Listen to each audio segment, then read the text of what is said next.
મહેસાણા જિલ્લાના કડીમાં દેલ્લા ગામે ફાર્મ હાઉસમાં જુગારમાં રેડ પડી હતી। જો કે હાઈ પ્રોફાઇલ કાર લઈને આવેલા 59 જેટલા ઈસમો જુગાર રમતા રંગે હાથે ઝડપાયા હતા।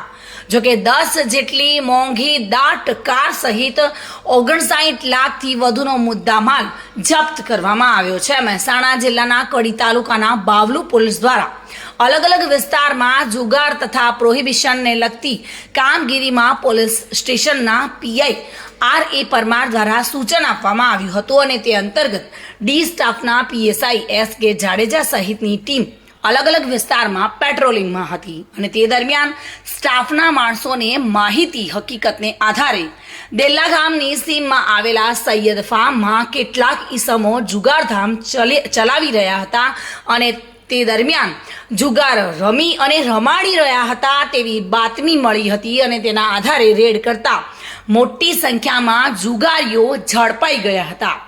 લગભગ 59 જેટલા શકુનીઓને પોલીસે રંગે હાથ ઝડપી પાડ્યા છે અને જેમની પાસેથી કુલ 59,09,100નો મુદ્દામાલ પણ કબજે કરીને કાયદેસરની કાર્યવાહી હાથ ધરી છે। भाविन भावसार साथे bureau report today Gujarati news.